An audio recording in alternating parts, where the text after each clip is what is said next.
파리올림픽이 막을 내렸습니다. 성화의 불은 내려가고 2028년 LA 올림픽을 예고하는 폐회식장에서 한 프랑스 여학생이 고맙다고 소리를 지르고 있습니다. 소리를 지르는 방향을 따라가니 중국 대표단과 한국 대표단이 보입니다. 도대체 여학생은 어떤 것이 고마운 것일까요? 오늘은 프랑스에서 넘어온 사연을 여러분께 들려드리려고 합니다. 오늘의 이야기 시작합니다. 참, 여러분의 구독과 좋아요는 폭염도 물러가게 합니다. 제게 시원한 바람 한번 쏴주세요. 안녕하세요. 저는 파리에서 대학교를 다니고 있는 앙띠 패티입니다. 저는 학교에 제출할 논문의 주제를 고민하고 있었습니다. 정치외교학을 전공하는 만큼 어떤 주제가 현재의 국제 정세를 반영하여 논문으로 펼칠 수 있을지 고민이 깊어지던 와중 곧 다가올 파리올림픽에 맞춰 스포츠와 국제 정치외교의 상관관계를 탐구하면 어떨까 하는 생각이 들었죠. 수업 시간에 강의실에서 자신들의 논문 주제에 관해서 교수님께 발표를 하였고 제 차례가 되었어요. 저는 올림픽이 단순한 스포츠 축제 이상의 의미를 가지며 국제관계와 정치적인 이슈들에 어떻게 영향을 미치는지에 대해 한번 다뤄보기로 결심했다고 말하며 스포츠와 정치외교의 상관관계를 깊이 있게 논문화해보겠다고 교수님께 발표를 했습니다. 다른 친구들과 다르게 스포츠라는 주제를 선정한 저에게 교수님은 말씀하셨어요. 앙띠, 이 부분은 엄청 폭이 넓어. 표면적인 탐구보단 심도 깊게 접근해야 할 거야. 할 수 있겠니? 저는 말했어요. 폭이 넓은 만큼 제가 공부해야 할 양도 많아지잖아요. 파리올림픽을 계기로 올림픽에 대한 역사와 정치외교의 상관관계를 알아가는 것만으로도 많은 공부를 해야 할 것 같아요. 제대로 준비하는 논문인 만큼 심도 깊게 하고 싶습니다. 교수님은 저의 말에 고개를 끄덕이며 준비 잘해보라고 했습니다. 이렇게 주제를 정한 뒤 저는 우선 각국의 올림픽 준비와 관련된 정보를 조사하기 시작했습니다. 먼저 유럽과 남미 국가들의 경쟁 구도에 대해 알아보았어요. 유럽과 남미 국가들은 전통적으로 스포츠 강국으로 알려져 있죠. 스포츠가 외교나 정치에 미치는 영향을 찾긴 했지만 그들의 경쟁은 상호 존중을 바탕으로 한 스포츠 정신에 뿌리를 두고 있었고 올림픽에서 더 많은 메달을 획득하려는 열망보다는 페어플레이 정신이 두드러졌습니다. 그들의 경쟁은 비교적 평화롭고 상호 존중하는 분위기였습니다. 그러던 도중 한 개의 또 다른 대륙이 제 눈을 사로잡았습니다. 다른 대륙들과는 다른 행보를 보이는 동북아시아의 국가들의 눈이 갔죠. 메달의 개수로 자국의 위상을 높이려는 듯한 행보들을 접하면서 자연스레 동북아시아로 눈을 돌리게 되었죠. 특히 중국, 일본, 그리고 한국 간의 경쟁이 더욱 흥미롭게 느껴졌습니다. 이들 세 나라 간의 관계는 스포츠뿐만 아니라 역사적, 정치적 배경 속에서도 매우 복잡하기에 긴장감이 느껴졌어요. 특히 중국과 일본이 서로를 견제하면서도 동시에 한국을 향해 비아냥대거나 공격하는 모습을 발견하게 되었죠. 중국은 코로나 이후 실추된 자국의 명예를 이번 파리올림픽에서 금메달 개수로 증명하겠다고 하며 스포츠 강국인 미국을 이겨 1위로 도약하여 대중국의 굳건함을 보여준다고 하였고 일본은 도쿄올림픽에서의 선전을 능가하는 대활약으로 금메달을 쓸어오겠다는 포부를 보였죠. 그런데 웃긴 점은 중국은 한국과 일본을 적수로 생각하지 않는다고 자신감을 드러냈고 일본은 한국의 국력이 쇠했다고 말했어요. 두 국가가 공통으로 한국을 언급하며 견제하는 모습을 보니 한국이 왜 이렇게 주목받고 있는지 그리고 그들이 왜 이런 공격의 대상이 되는지 궁금해지기 시작했어요. 한국은 상대적으로 작은 나라임에도 불구하고 세계적으로 큰 문화적 영향력을 미치고 있잖아요. 그래서 저는 자연스럽게 한국을 중심으로 동북아시아의 국제 정세와 정치적 접근을 탐구하는 방향으로 논문을 준비하기로 했습니다. 또한 파리올림픽이 시작되면 직접 현장을 돌아다니며 더 많은 정보를 수집하고 그 경험을 바탕으로 논문을 완성시키겠다는 계획을 수립했죠. 파리올림픽이 다가오면서 저는 개최 전부터 다양한 잡음들이 들리기 시작하는 것을 목격했어요. 세계 각국이 모여 스포츠를 통해 외교적 화합을 이루는 올림픽의 이상적인 모습과는 달리 현실은 그리 녹록지 않죠. 코로나 팬데믹 이후 수많은 관중이 모이는 프랑스 파리에서는 특히 이번 파리올림픽이 전 세계 외교의 화합의 장이 될 것인지 아니면 각국이 서로를 비난하며 정치적 갈등을 드러내는 장이 될 것인지에 대한 궁금증을 증폭시켰습니다. 파리올림픽을 유치한 이후 개막까지의 정보를 수집하던 중 몇 가지 흥미로운 이슈들이 눈에 띄었어요. 먼저 생강의 수질 문제가 도마 위에 올랐습니다. 파리의 상징과도 같은 생강이 오염되었다는 소식은 프랑스뿐만 아니라 전 세계 언론에 의해 빠르게 퍼졌죠. 생강의 수질이 무슨 소용이냐 하겠지만 이전 도쿄올림픽 때부터 야외 수영 종목을 진행하며 파리 역시 야외 수영 종목을 생강에서 진행한다 했죠. 도쿄 앞바다엔 방사능, 프랑스 생강엔 똥물이라는 네티즌들의 악플들이 본물 터지듯 올라왔지만 강경하게 정화 사업을 펼치며 파리올림픽 조직위원회는 강행하였고요. 또한 선수촌의 냉방 문제가 불거지면서 더위 속에서 선수들이 겪을 불편함에 대한 우려도 커졌어요. 마지막으로 저탄소 정책에 따른 식단 문제까지 논란이 되었어요. 스포츠에서 제일 중요한 요소는 선수들인데 무더위 속에서 먹을 새로운 저탄소 메뉴가 과연 선수들의 기대를 충족시킬 수 있을지에 대해 많은 의문이 제기되었었죠. 그런데 그거 아세요? 저는 이러한 비판들이 오히려 반갑게 느껴졌어요. 자국에서 열리는 올림픽이라면 완벽함을 소망하는 것이 당연한 일이겠지만 비난의 장이 될수록 제 논문에 옮길 화제가 많아지기 때문이었죠. 특히 국제정치와 스포츠의 상관관계를 다루는 제 논문 주제와도 완벽하게 맞아 떨어졌습니다. 물론 좋은 스포츠 정신과 페어플레이로 정치 외교적으로 긍정적인 반향을 일으킬 수는 있겠지만 아무래도 남의 불행이 즐거움이라고 지루한 논문에 활력을 불어넣어줄 요소는 외교적 이견 대립이라고 생각을 했거든요. 그래서 저는 이러한 논란들을 주의 깊게 지켜보며 더 많은 정보를 수집했습니다. 파리올림픽 개막식을 앞두고 이 모든 잡음들이 과연 어떤 결과를 낳을지 기대감이 점점 커져갔어요. 마침내 개막식 날이 되었습니다. 그러나 예상치 못한 비가 내리면서 개막식은 완벽하게 시작되지 못했어요. 저는 머릿속에서 제가 가져가야 할 논문의 방향성을 계속 인지한 상태로 생강 옆에서 개막식을 지켜보고 있었어요. 생강 위를 가르는 다리에서는 수많은 공연이 진행이 되었고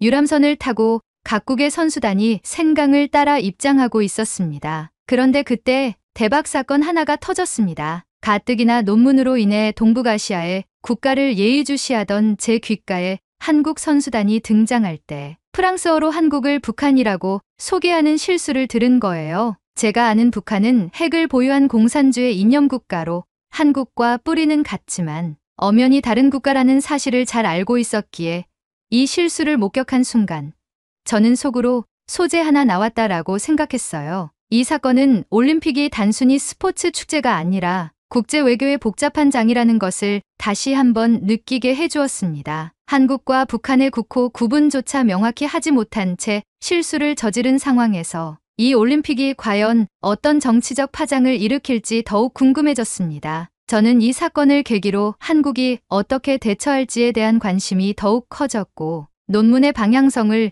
이쪽으로 한번 틀어볼까 하는 생각이 들었어요. 개막식에서의 충격적인 사건을 목격한 후 저는 집으로 돌아와 한국이 이번 파리올림픽을 어떻게 준비했는지에 대해 좀 더 깊이 알아보기로 했습니다. 조사를 해보니 이번 파리올림픽의 한국은 2020 도쿄올림픽 때보다 훨씬 작은 규모의 선수단을 파견했고 금메달 5개를 목표로 출정했다는 사실을 알게 되었어요. 예상했던 것보다 적은 목표였지만 그만큼 현실적이고 신중한 접근을 보여주는 것 같았죠. 그리고 제가 방향성을 틀어볼까 하는 고민을 명확히 잡아준 내용을 하나 발견하게 되었어요. 파리올림픽 개막 전부터 한국에 대한 일본의 반응이었고 엄청 흥미로운 내용이었습니다. 일본 언론에 기재된 한 칼럼이 저의 눈길을 끌었어요. 제목부터 자극적이었죠. 파리올림픽은 가라앉는 한국의 상징. 더 이상 스포츠 강국이라고는 말할 수 없는 틈새 종목만의 출전. 나라가 의기소침하다는 내용이었어요. 칼럼은 파리올림픽에서의 한국의 존재감을 대놓고 비하하며 한국의 국력이 약해지고 있다는 주장을 펼쳤습니다. 칼럼에서 일본은 한국이 올림픽에서 두드러지지 않는다고 지적하며 세계 언론이 자국 선수들의 활약상을 대대적으로 보도하는 가운데 한국은 파리올림픽의 동향을 소극적으로 전하고 있다라고 비판했죠. 그리고 올림픽에서의 활약은 경제 지표나 군사력 지표와는 다른 차원의 국력을 상징하지만 한국의 국력은 많이 쇠했다라고 덧붙이며 한국을 깎아내렸어요. 게다가 일본은 도쿄올림픽 때에 이어 이번 파리올림픽에서도 한국 선수들이 도시락을 싸왔다는 사실을 두고도 비난을 퍼부었어요. 도쿄올림픽 당시 방사능에 대한 우려로 도시락을 싸온 것은 이해할 수 있지만 청정지역 파리에서까지 도시락을 싸오는 것은 파리를 더럽고 불순하다고 대놓고 비판하는 처사라며 프랑스와의 관계에도 불을 지피려는 의도가 엿보였죠. 저는 진짜 한국이 프랑스를 더럽게 여기는 건가? 라는 생각이 들긴 했지만 칼럼의 내용을 더 깊이 읽어보았죠. 일본은 칼럼을 통해 한국에게 파리올림픽은 가라앉는 한국의 상징이라고 언급하며 한국 선수단 규모가 도쿄올림픽의 232명에서 이번 파리올림픽에서는 143명으로 현저히 줄어든 점을 강조했습니다. 이 수치를 비교하며 작아진 한국이라고 비꼬았죠. 그리고 한국이 도쿄올림픽 때 방사능 문제를 지적하던 것과 달리 프랑스에 가서는 조용히 있다는 점을 지적하며 때려잡아야 할 야만국 일본에서 존경해야 할 문화대국 프랑스로 무대가 옮겨져 조용한 것인가 라고 말하기도 했어요. 이 모든 것을 읽으면서 저는 정말 흥미로웠습니다. 국가는 스포츠를 통해서도 자신들의 자존심과 외교적 입지를 드러내고 서로를 도발하는 구도를 형성할 수 있다는 것을 다시금 느꼈어요. 일본의 이 발언들은 한국을 도발하고 선제 공격을 감행한 느낌이 강했죠. 그동안 제가 분석한 대로 국가 간의 위치와 외교적 대립 구도가 명확히 드러나는 이 상황을 보며 제 논문의 방향성이 확실히 잡혔다는 생각이 들었습니다. 싸움 구경이 재밌다는 말처럼 이런 정치적 갈등을 지켜보는 것이 학문적으로도 저에게 큰 영감을 주었죠. 파리올림픽 개막 전 일본의 도발에 한국이 어떻게 대응할 것인지에 대한 기대감을 안으며 파리올림픽은 개막하였고 한국의 별다른 대응 없이 각 종목별 경기들이 진행되었습니다. 파리올림픽이 본격적으로 진행되면서 각국의 메달 소식이 이어졌습니다. 하지만 저는 자국인 프랑스보다도 한국과 일본, 그리고 그들의 경쟁 구도에 더욱 집중하고 있었어요. 논문에 쓸 정보 수집에 몰두하며 특히 동북아시아 국가들 간의 미묘한 긴장 관계를 면밀히 관찰하고 있었죠. 한국과 일본에만 포커스를 맞추던 중 한국이 양궁 경기에서 금메달을 차지한 후 기자회견장에서 한 중국 기자의 발언이 큰 화제가 되었다는 소식을 접하게 되었습니다. 그 기자는 한국이 양궁 경기에서 금메달을 딴 것을 두고 운이라고 평가절하했어요. 그는 한국의 금메달은 운에 불과하다. 10m 공기소총 경기에서도 0.1mm 차이로 운을 가져갔고 이번 양궁 경기에서도 4.9mm 차이로 운을 챙겨갔다고 발언했습니다. 이 발언은 많은 사람들의 이목을 끌었고 즉각적으로 논란을 일으켰죠. 특히 스포츠 외신들과 선수들은 이 발언에 강하게 반발했어요. 외신과 선수들은 운도 실력의 일부이고 스포츠에서 발생하는 수많은 변수를 인정하지 않는다면 그 행위 자체가 비난의 대상이 된다고 반박하며 중국 기자의 발언에 강하게 태클을 걸었습니다. 중국 기자의 발언은 단순한 스포츠 결과에 대한 논평을 넘어 한국에 대한 또 하나의 공격으로 느껴졌습니다. 일본이 한국을 비난했던 것에 이어 이제 중국까지도 한국을 겨냥하는 모습을 보며 저는 다시 한번 한국이 이들 국가들 사이에서 얼마나 중요한 위치에 있는지 실감하게 되었어요. 특히 동북아시아에서 한국이 문화적, 정치적으로 큰 영향력을 끼치고 있다는 사실이 다시 한번 확인된 순간이었죠. 한국의 문화와 스포츠가 많은 주목을 받고 있는 현 시점에서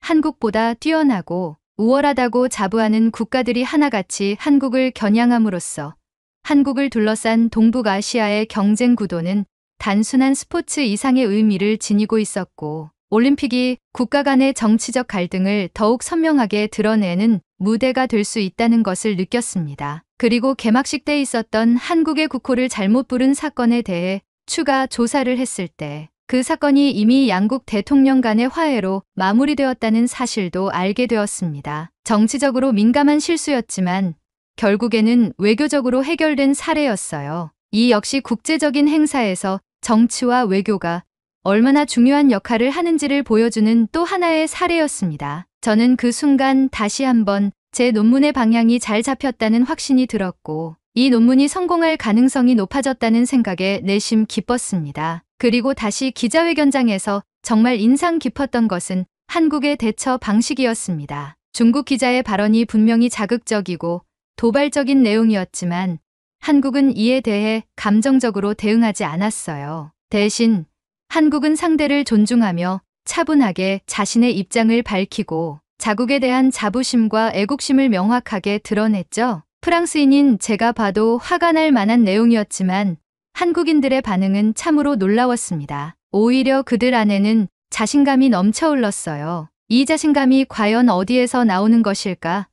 이건 단순히 스포츠에서의 반응이 아니었어요. 저는 그 순간 이 자신감이 지금의 한국을 만들어낸 원동력이라는 생각이 들었습니다. IT 산업에서의 놀라운 발전, 전 세계를 사로잡은 한국 문화, 그리고 한국이 이룩한 다양한 경제적 성공은 이 자신감에서 비롯된 것이 아닐까 생각하게 되었어요. 한국이 선진국으로 발돋움할 수 있었던 성공 요인은 바로 이 자신감과 차분함에서 비롯된 것이라는 결론에 도달했습니다. 한국은 파리올림픽에서 그 자신감을 다시 한번 보여주었어요. 특히 시상식에서의 장면이 제 머릿속에 강하게 남아 있습니다. 한국은 전 세계적으로 유명한 삼성의 갤럭시 스마트폰을 모든 선수들에게 무료로 제공하며 시상식에서 선수들이 메달 세레머니를 기념할 수 있도록 셀프 촬영을 돕는 역할을 했습니다. 이것은 단순한 홍보 전략 이상의 의미를 지니고 있었어요. 삼성의 자신감, 그리고 그들의 기술력과 마케팅이 빛을 발하는 순간이었죠. 특히 이번 올림픽에서는 시상식 때 휴대폰 반입이 허용된 점이 매우 인상적이었어요.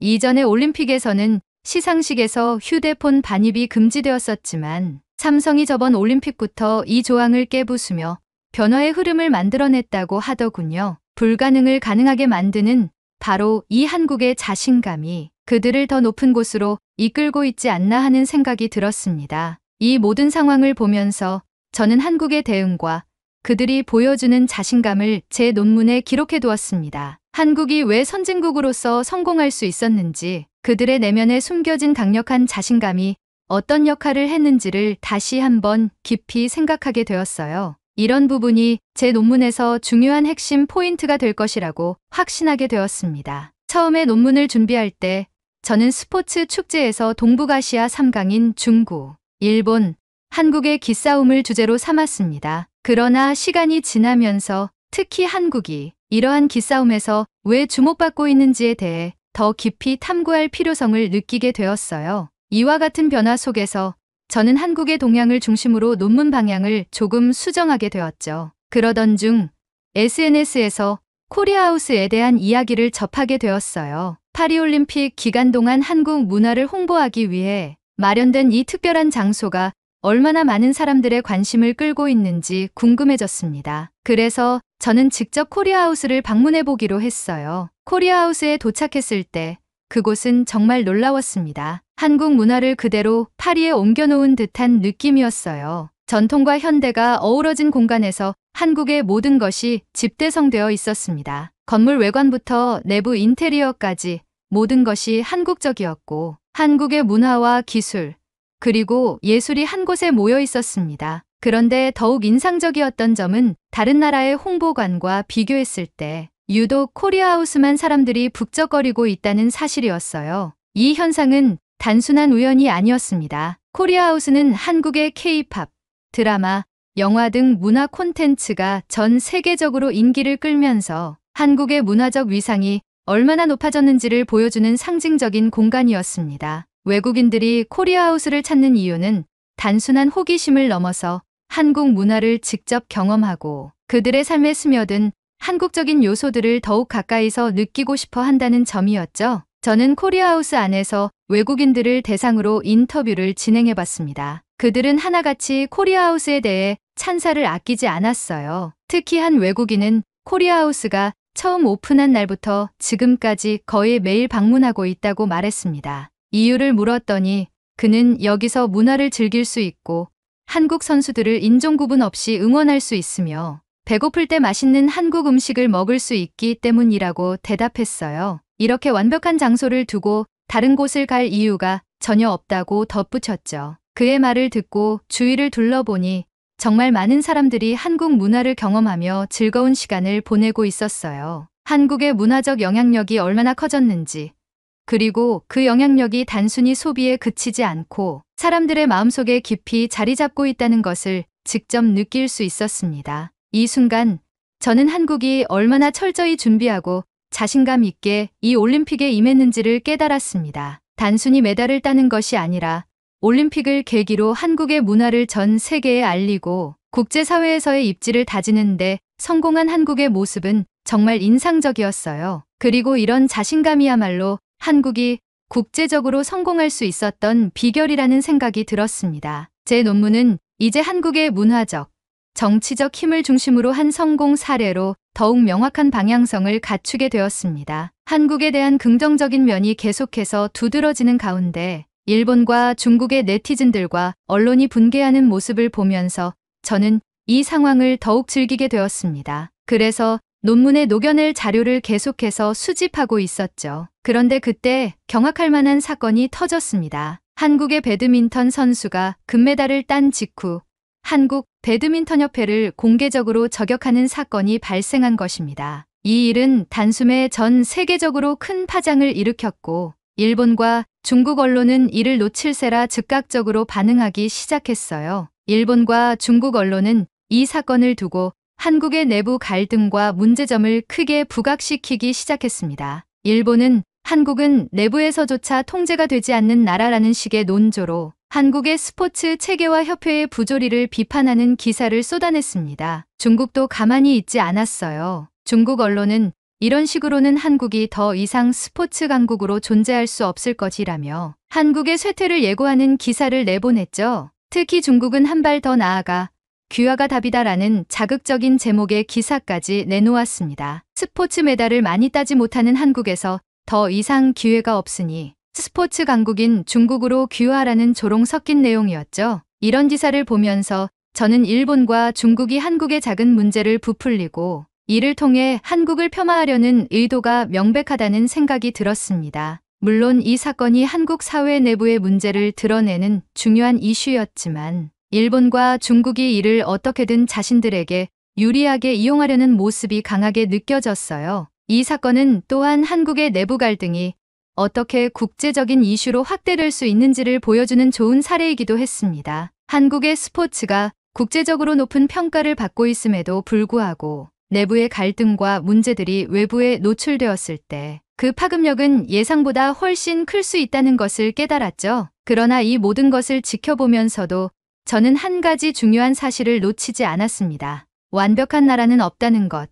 그리고 그럼에도 불구하고 한국이 보여준 자신감과 문화적 위상은 여전히 강력하다는 점이었습니다. 일본과 중국이 한국을 공격할 수 있는 이유는 오히려 한국이 그만큼 세계적으로 주목받고 있기 때문이라는 생각이 들었어요. 이 사건을 통해 한국이 안고 있는 문제점을 명확히 인식하게 되었지만 동시에 한국이 얼마나 중요한 위치에 있는지도 다시 한번 확인하게 되었습니다. 제 논문은 이제 더욱 깊이 있는 분석을 필요로 하게 되었습니다. 한국이 어떻게 국제적으로 성공을 거두었고 그 성공 뒤에는 어떤 도전과 과제가 있었는지를 탐구하는 것은 물론 그 과정에서 주변 국가들이 어떤 반응을 보였는지까지도 포함해야 한다고 느꼈습니다. 이를 통해 한국이 어떻게 세계 속에서 자신의 위치를 확립해 나가는지를 명확히 보여줄 수 있을 것 같아요. 이렇게 한국의 긍정적인 면과 그에 따른 주변국들의 반응, 그리고 그 속에서 드러난 한국의 과제를 모두 담아내는 것이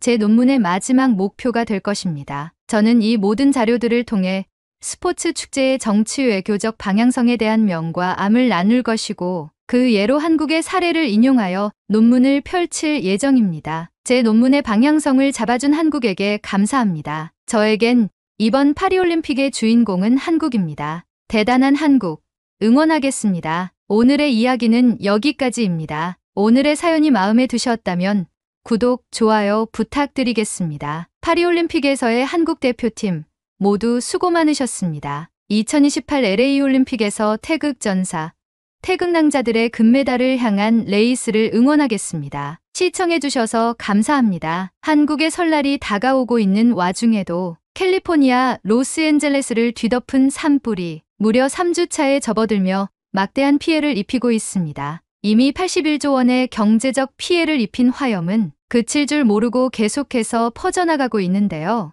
산불이 모든 것을 앗아가는 와중에 잊고 있던 인연도 생각나게 했다고 하는데요. 바로 지금 사연을 들어보겠습니다. 안녕하세요.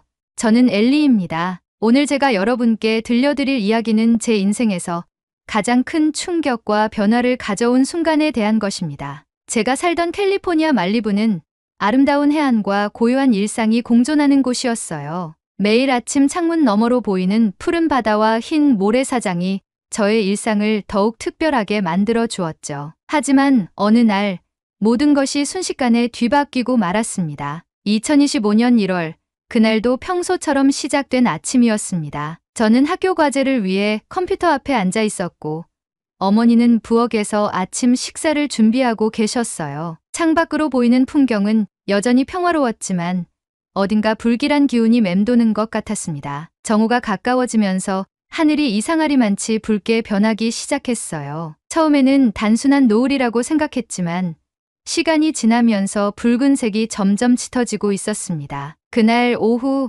뉴스 속보가 울렸습니다. 화면에 나타난 것은 퍼시픽 팰리세이즈 지역에서 시작된 거대한 산불이었습니다. 강풍을 타고 산불은 빠른 속도로 퍼져 말리부까지 위협하고 있다는 소식이었죠. 제 심장은 순간 얼어붙은 것처럼 쿵 하고 내려앉았습니다. 산불 시즌은 매년 겪는 일이었지만 이번에는 그 강도가 달라 보였습니다. 화면에 비친 산불의 모습은 무시무시했어요. 거대한 불길이 모든 것을 삼키고 있었고 검은 연기가 하늘을 가득 메우고 있었습니다. 아버지는 뉴스 속보를 보자마자 긴장된 얼굴로 말했습니다. 이 상황을 지켜보다가는 늦을지도 몰라. 우리 지금 당장 대피 준비를 하자. 그의 목소리에는 평소의 냉정함 대신 가족을 지켜야 한다는 책임감과 걱정이 묻어났습니다. 저는 긴장된 마음으로 방으로 뛰어가 필요한 물건을 챙기기 시작했어요. 가방을 열어놓고 무작정 손에 잡히는 대로 옷가지와 노트북, 그리고 평소 좋아하던 책 몇 권을 넣었습니다. 무엇을 가져가야 할지 판단할 시간조차 없었죠. 어머니는 가족 앨범과 몇몇 소중한 물건들을 챙기고 계셨습니다. 앨범을 꼭 껴안고 있는 어머니의 모습이 왠지 모르게 더 슬퍼 보였어요. 이 집은 단순한 주거 공간이 아니라 우리 가족의 추억과 삶이 깃든 곳이니까요. 아버지는 집 안을 빠르게 둘러보며 중요한 서류와 귀중품들을 챙기셨습니다. 필요 없는 건 두고 가도 돼. 하지만 안전이 가장 중요하다. 그는 짐을 챙기는 우리를 재촉하며 창문 밖으로 불길의 방향을 확인하고 계셨어요. 저는 창밖으로 보이는 하늘을 바라보며 입술을 깨물었습니다. 하늘은 이제 완전히 붉은 빛으로 물들어 있었고 바람에 날리는 검은 제가 눈에 띄기 시작했어요. 아빠, 정말 우리 집도 불에 타버릴까요? 떨리는 목소리로 묻자 아버지는 저를 안심시키려는 듯 부드럽게 대답하셨어요. 그럴 가능성도 있지만 가장 중요한 건 우리가 안전한 곳으로 대피하는 거야. 집은 다시 지을 수 있지만 우리의 생명은 그럴 수 없잖니. 차에 올라타기 전 저는 마지막으로 우리 집을 돌아봤습니다. 평소에는 당연하게 느껴지던 집의 풍경이 그 순간만큼은 너무 소중해 보였어요. 어릴 적 나뭇집을 만들던 마당의 나무, 어머니가 꽃을 가꾸던 정원, 가족 사진이 걸린 거실의 벽, 모든 것이 이 순간 떠나면 다시는 보지 못할 것만 같았습니다. 도로는 이미 대피하는 차량들로 붐비고 있었습니다. 긴급 차량들의 사이렌 소리가 끊이지 않았고 이곳저곳에서 사람들이 서두르는 모습이 보였어요. 불안한 마음을 안고 차 안에 앉아 창밖을 바라보니 붉은 하늘 아래 검은 연기가 피어오르고 있는 모습이 점점 더 가까워지는 것처럼 느껴졌습니다. 아버지는 라디오를 틀어 실시간 뉴스와 대피 정보를 확인하고 계셨습니다. 주민 여러분께서는 안전한 경로를 통해 서쪽으로 대피해 주시기 바랍니다. 상황이 악화되고 있으니 지시에 따라 움직여 주십시오. 라디오 속 앵커의 목소리는 침착했지만 그가 전하는 메시지는 상황의 심각성을 더 분명히 알려주고 있었습니다. 어머니는 한 손으로 저의 손을 꼭 잡고 계셨고 저는 아무 말 없이 그녀의 손을 더욱 꽉 쥐었습니다. 우리는 산불로부터 멀리 떨어진 호텔에 도착했습니다. 호텔 로비는 이미 대피해온 사람들로 가득 차 있었습니다. 짐을 내려놓고 방으로 올라가자마자 저는 TV를 켰습니다. 화면에는 말리부 지역의 산불 상황이 실시간으로 보도되고 있었어요. 모든 것이 불길에 휩싸이고 있었고 잿더미로 변한 집들의 모습이 잇따라 나타났습니다. 제 심장은 점점 더 무거워졌고 눈물이 흐르기 시작했어요. 우리 집도 저렇게 될까? 우리의 삶이 이렇게 끝나는 걸까? 머릿속은 온갖 생각으로 가득 찼습니다. 그런데 그 순간 화면 속에서 이상한 장면이 나타났습니다. 불길에 휩싸인 주변 집들과는 대조적으로 우리의 집만은 깨끗하게 남아 있었습니다. 저는 그 집을 알아볼 수 있었습니다. 아빠, 우리 집이에요. 우리 집만 멀쩡해요. 놀라움과 안도감이 뒤섞인 목소리로 외쳤습니다. 하지만 제 말에 아버지는 예상과는 다르게 조용한 표정을 지으셨습니다. 그의 얼굴은 어딘가 복잡한 감정으로 물들어 있었어요. 저는 의아한 마음에 아버지에게 물었습니다. 아빠, 우리 집이 안전하다니 다행이잖아요. 그런데 왜 이렇게 우울해 보이세요? 아버지는 한숨을 깊게 쉬며 천천히 이야기를 꺼내기 시작했습니다. 우리 집이 이렇게 안전할 수 있었던 데는 이유가 있어. 그의 목소리는 진지했고 저는 곧 무언가 특별한 사연이 있다는 것을 직감했습니다. 아버지는 과거 이야기를 시작하셨습니다. 내가 젊었을 때 데이빌이라는 친구가 있었어. 그는 나와 비슷한 시기에 LA에서 열심히 일하던 친구였지. 데이빗은 한인타운에서 나고 자라며 1992년 LA 폭동을 직접 경험했어. 그 사건 이후로 그는 안전한 집을 짓는 것에 대한 중요성을 강조했지. 저는 아버지의 입에서 갑작스럽게 나온 폭동 이야기에 조금 놀랐습니다. LA 폭동이랑 지금 우리 집이랑 어떤 연관이 있나요? 라고 묻자 아버지는 고개를 끄덕이며 말을 이어갔습니다. 폭동 당시 한인타운의 상점과 주택들이 큰 피해를 입었어. 이후로 많은 한인들이 상점과 집을 더 튼튼하게 리모델링했는데 그 중에서도 산불과 같은 재해를 대비해 콘크리트 구조와 방염 자재를 사용하는 사례가 많아졌지. 데이빗도 그런 상황을 지켜보면서 집의 안전성을 깊이 고민했어. 아버지는 잠시 말을 멈추고 창밖을 바라보며 기억을 더듬는 듯 보였습니다. 그때 데이빗이 나에게 말했어. 언젠가 너도 집을 지을 기회가 생긴다면 방염 설계는 꼭 고려해야 한다고. 당시 나는 그 말을 그냥 흘려들었지만 시간이 지나면서 그 조언이 얼마나 중요한지 깨닫게 되었지. 저는 아버지의 이야기를 들으며 그가 왜 우리 집의 방염 설계를 선택했는지 점점 이해가 되기 시작했습니다. 그럼 아빠는 우리가 살고 있는 이 집을 지을 때부터 그런 설계를 염두에 두신 거예요? 제가 물었을 때 아버지는 고개를 끄덕이며 답했습니다. 맞아. 이 집은 단순히 가족이 살 공간을 넘어 우리를 지켜줄 안전한 요새로 만들고 싶었거든. 특히 말리부는 산불이 자주 발생하는 지역이니까 더욱 신경 써야 했어. 아버지는 말리부에 집을 지었던 당시를 떠올리며 구체적으로 설명하기 시작했습니다. 처음 이 집을 설계할 때 나는 기존의 목조 주택 대신 철근 콘크리트 구조를 선택했어. 비용은 훨씬 더 들었지만 화재에 강한 구조가 가장 중요하다고 생각했거든. 게다가 방염 페인트와 난연 자재로 내부까지 꼼꼼히 설계했지. 창문에는 내열 유리를 설치해서 외부의 열로부터도 최대한 보호받을 수 있도록 했고 아버지의 이야기를 들으며 저는 어린 시절의 기억이 떠올랐습니다. 아빠, 저 어렸을 때 집이 지어질 때 공사 현장에 데려가셨던 거 기억나요? 그때 철근과 시멘트를 보면서 왜 집이 나무로 안 만들어지는지 궁금했었는데 그 이유가 이런 거였군요. 아버지는 미소를 지으며 고개를 끄덕이셨어요. 그래, 그때 너에게 이 집이 단순한 주거 공간이 아니라 우리 가족을 지키는 요새 같은 곳이라는 걸 알려주고 싶었어. 아버지의 이야기를 들으면서 저는 한 가지 의문이 들었습니다. 그런데 아빠, 그런 설계를 한다고 하더라도 돈이 많이 들었을 텐데요. 왜 그렇게까지 하셨던 거예요?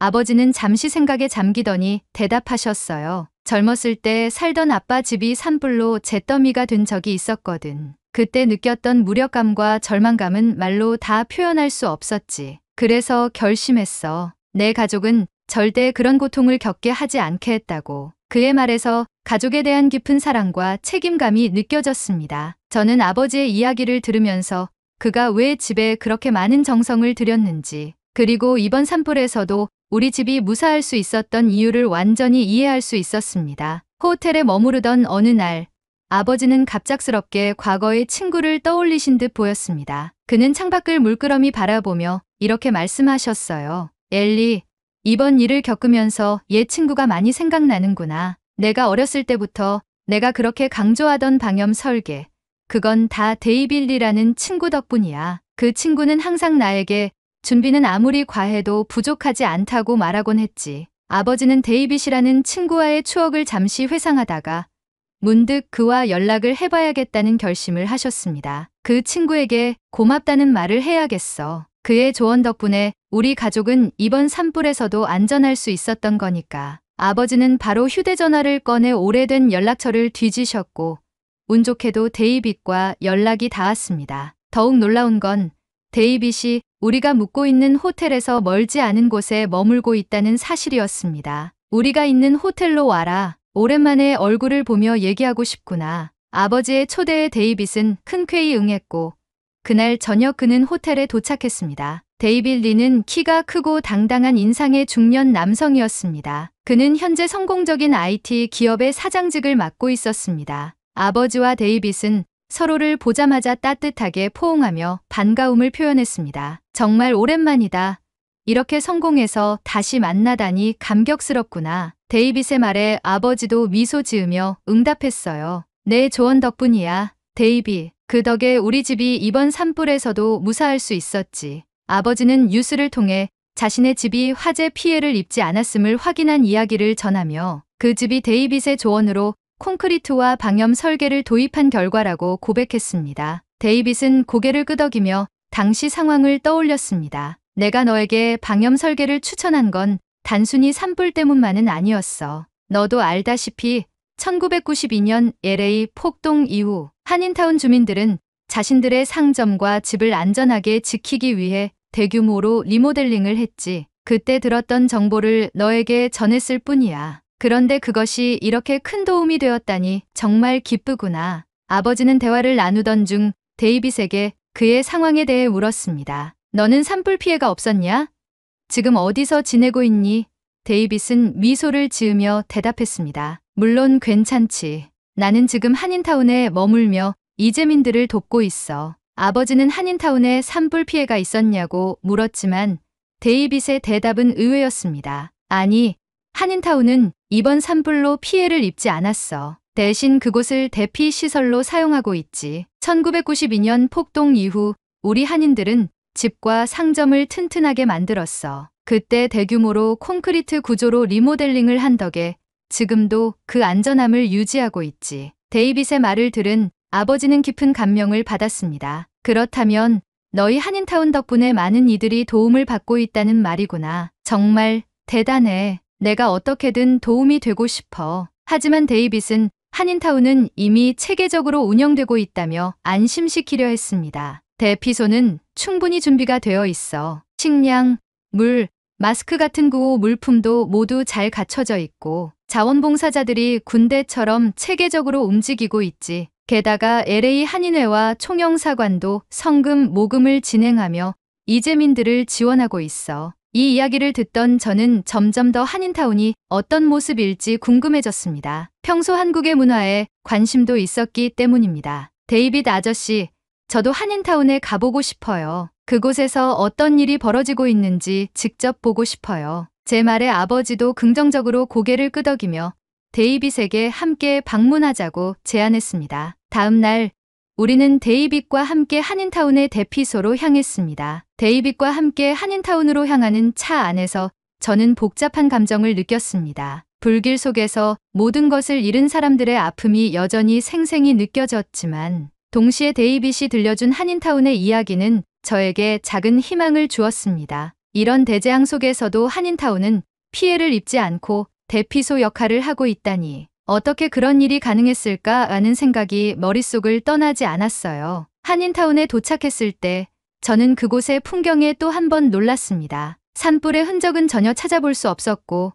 깨끗하고 질서 정연한 거리가 우리를 맞이했어요. 대피소로 사용되고 있는 한인타운 커뮤니티 센터는 이미 많은 이재민들로 붐비고 있었습니다. 하지만 그곳은 혼란스럽지 않았습니다. 오히려 자원봉사자들의 체계적인 움직임 덕분에 모든 것이 질서 있게 운영되고 있었죠. 이재민들이 편안하게 지낼 수 있도록 모든 준비가 완벽히 이루어져 있었습니다. 대피소 입구에서는 자원봉사자들이 방문자들의 신원을 확인하고 필요한 정보를 제공하고 있었습니다. 한쪽에서는 식량과 물이 담긴 상자들이 정리되어 있었고 다른 한쪽에서는 이재민들이 줄을 서서 필요한 물품을 배부받고 있었습니다. 배급품에는 기본적인 식량뿐만 아니라 마스크, 의약품, 아기용품까지 준비되어 있었습니다. 저는 그 정돈 된 모습에 감탄을 금치 못했어요. 한 자원봉사자가 이재민들에게 따뜻한 음식을 건네며 이렇게 말했습니다. 이 음식은 떡국이라는 거예요. 한국의 새해 명절에 먹는 음식이죠. 모두 여러분을 위해 준비된 것입니다. 이걸 먹으면 몸과 마음이 따뜻해질 거예요.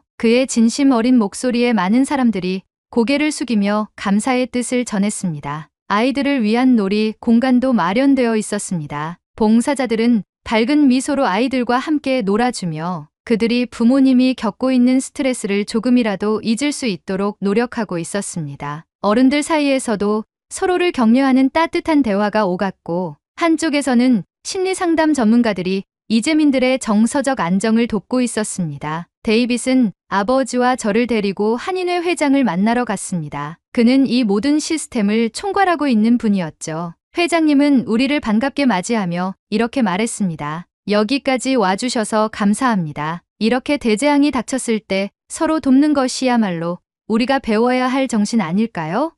아버지는 고개를 끄덕이며 한인타운의 연대 정신에 깊은 감명을 받으셨습니다. 이렇게 체계적으로 운영되는 대피소를 보니 정말 놀랍습니다. 혹시 더 필요한 게 있다면 꼭 말씀해 주세요. 제가 할 수 있는 일이 있다면 돕고 싶습니다. 아버지의 진심 어린 제안에 한인회 회장님은 감사의 인사를 전했습니다. 대피소를 둘러보는 동안 데이빗은 1992년 LA 폭동 이후 한인타운이 어떻게 변화했는지 이야기를 들려주었습니다. 그 당시 한인타운은 폭도들에게 큰 피해를 입었지. 많은 상점이 약탈당하고 불타버렸어. 하지만 그 사건을 겪은 후 한인들은 다시는 그런 일을 겪지 않겠다고 결심했기 때문에 상점과 주택을 튼튼한 콘크리트 구조로 바꾼 거야. 그 덕분에 이번 산불에서도 피해를 입지 않았고 그때의 사건을 교훈 삼아 이렇게 많은 사람에게 도움까지 줄 수 있는 거지. 데이빗의 이야기를 들으면서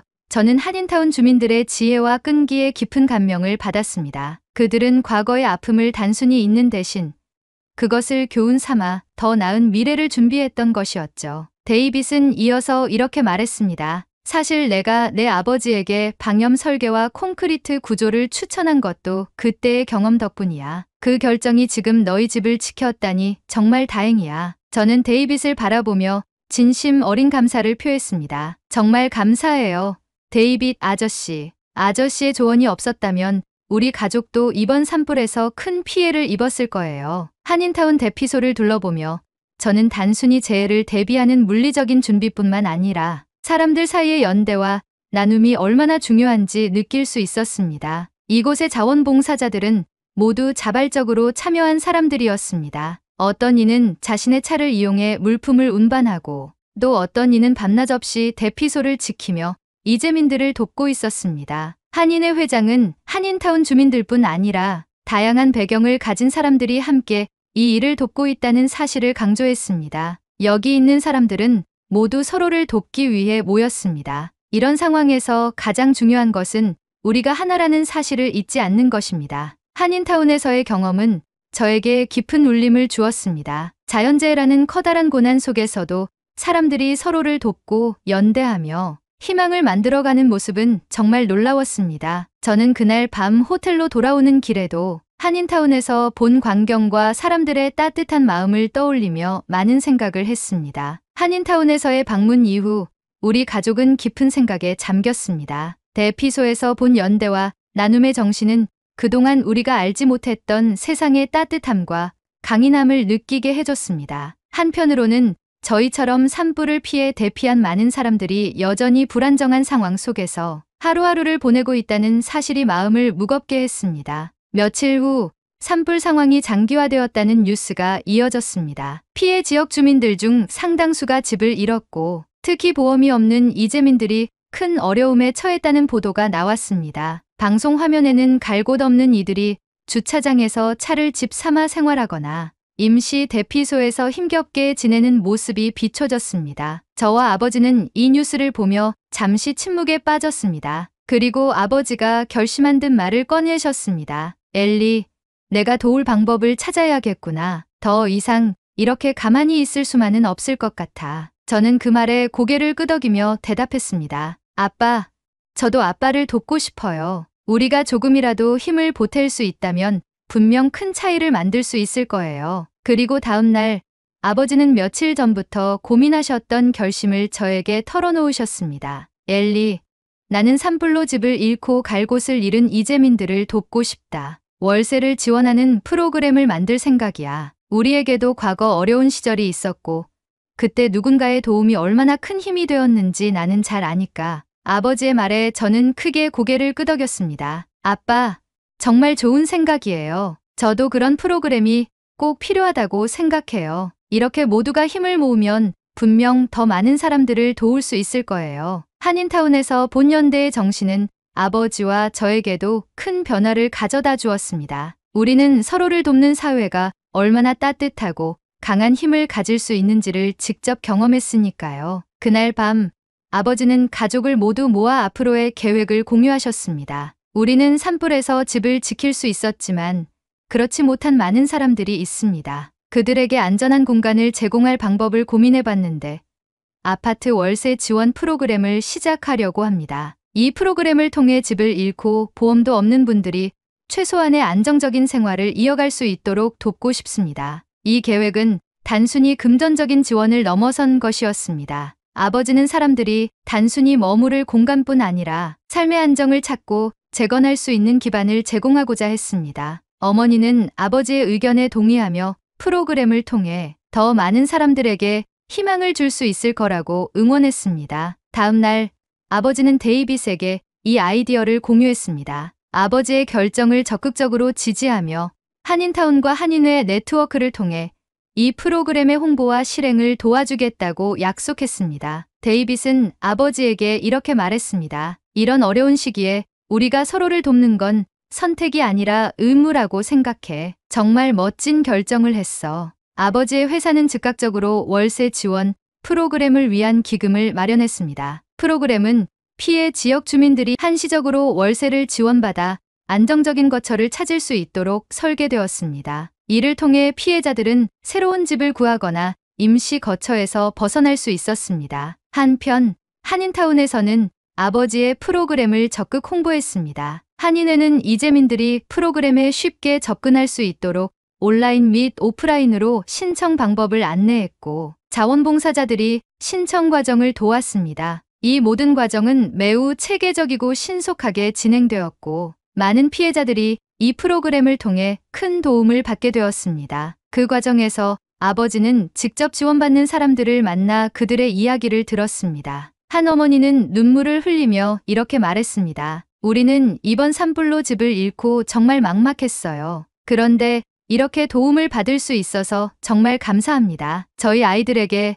다시 희망을 줄 수 있게 되었어요. 아버지는 그녀의 손을 꼭 잡으며 따뜻한 미소로 대답했습니다. 이제 시작일 뿐입니다. 우리는 계속해서 돕겠습니다. 이 모든 과정을 옆에서 지켜보면서 저는 많은 것을 배웠습니다. 아버지와 데이빗, 한인타운 주민들, 그리고 수많은 자원봉사자들이 보여준 연대와 나눔의 정신은 제가 앞으로 어떤 사람이 되어야 할지에 대한 확신을 주었습니다. 어려운 상황에서도 서로를 돕는 행동은 단순히 물리적인 지원을 넘어 사람들에게 살아갈 용기를 심어주는 일이었습니다. 어느 날 아버지는 저를 부르며 조용히 말씀하셨습니다. 엘리, 이번 일을 통해 내가 확신하게 된 것이 있다. 누군가에게 도움을 주는 일은 그 자체로 우리 삶을 더 의미 있게 만들어준다는 거야. 내가 앞으로 어떤 길을 걷든 이 사실을 기억했으면 좋겠다. 산불로 인해 많은 것을 잃은 사람들에게 작은 희망의 불씨를 나누는 이 경험은 저뿐만 아니라 우리 가족 모두에게 잊을 수 없는 기억으로 남았습니다. 저는 이 모든 이야기를 여러분께 전하며